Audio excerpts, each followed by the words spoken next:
Next week on Home and Away in the UK, as Rue attempts to settle her foster child into her new life, Eliza's fascination with death leaves us wondering whether she's bringing danger to the Bay. This week saw the arrival of Eliza Sherwood, a 14-year-old girl who Rue was asked to foster. Eliza needed a new foster parent as a matter of urgency, after her last foster home was destroyed in a fire. Everyone got out safely, but Eliza was left with a burn to her arm. Rue began her journey into fostering last year, after being inspired by Tane's request that she apply to foster the baby he found on the beach. Although the baby's mother, Sonia, eventually took her daughter back into her care, Rue was inspired to push forward with her application. Rue was nervous about taking on a foster child, despite having completed all of the relevant courses, but Marilyn buoyed her by reminding her of how she successfully nurtured Maddie and nephew Ryder over the years, and assured her that she and Alf will be there to support her along the way. When Eliza arrived at Summer Bay House earlier this week, the teen made it clear that she wouldn't be sticking around for long. While it was obvious that Rue was feeling uneasy about her new foster child's demeanor, Rue put it down to her being frightened after her traumatic ordeal. "That's why I mustn't give up on her," Rue stated, clearly holding her reservations back. No matter what.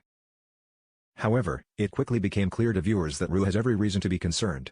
Alone in her room, Eliza opened her musical box, the only possession she was able to save from the fire, and carefully looked through the items inside: a white feather, a lock of blonde hair, a family photo with the parents' faces scratched out, a ring, and a lighter. As she flicked the lighter on and stared transfixed at the flame, we were left wondering whether Eliza was the one who started the fire.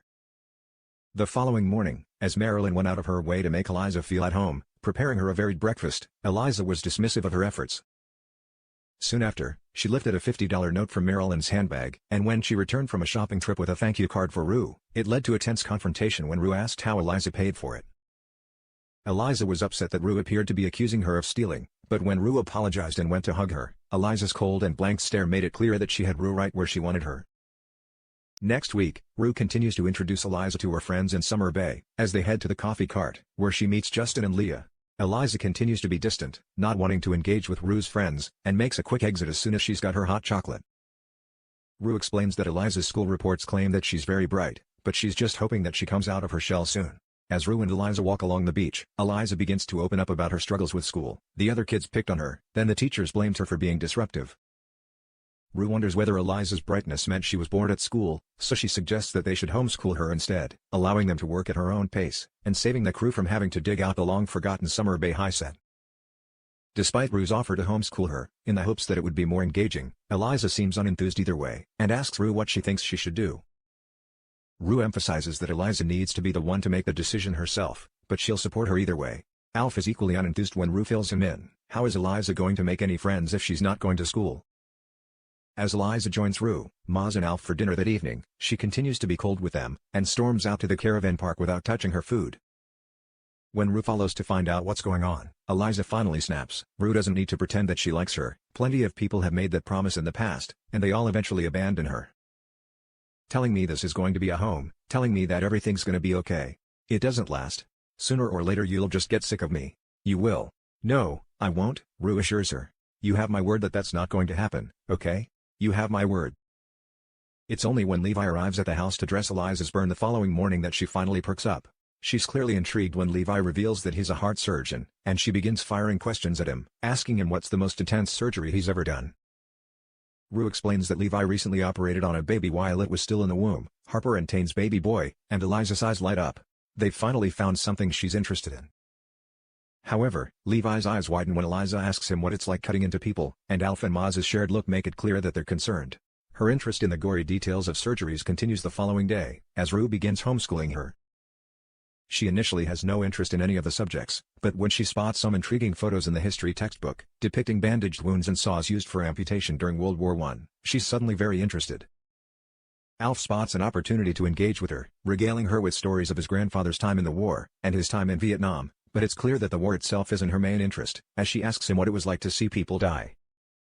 With Alf having found something in common with Rue's new foster child, he invites her to come join him at the surf club, and she jumps at the chance to do something other than schooling.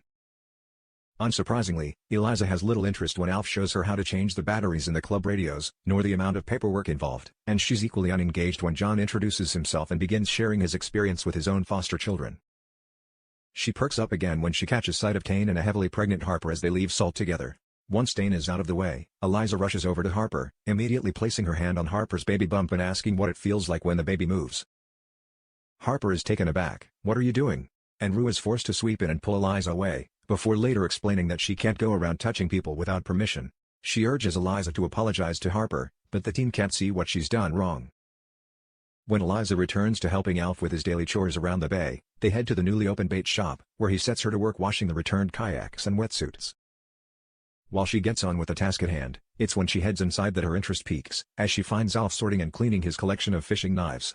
As Alf explains what each of the knives are for, he mistakes Eliza's curiosity for an interest in fishing, and invites her to join him in the morning. However, her real interest was the knives themselves, and as heads to get her a rod and reel, she's briefly left alone with them.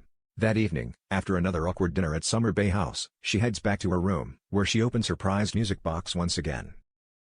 She pulls Alf's knife from her pocket, having stolen it from the bait shop, and examines it closely before adding it to her collection, which she stashes back under the bed. Now with a lighter and a knife in her small but unusual collection of belongings, just what does Eliza have planned?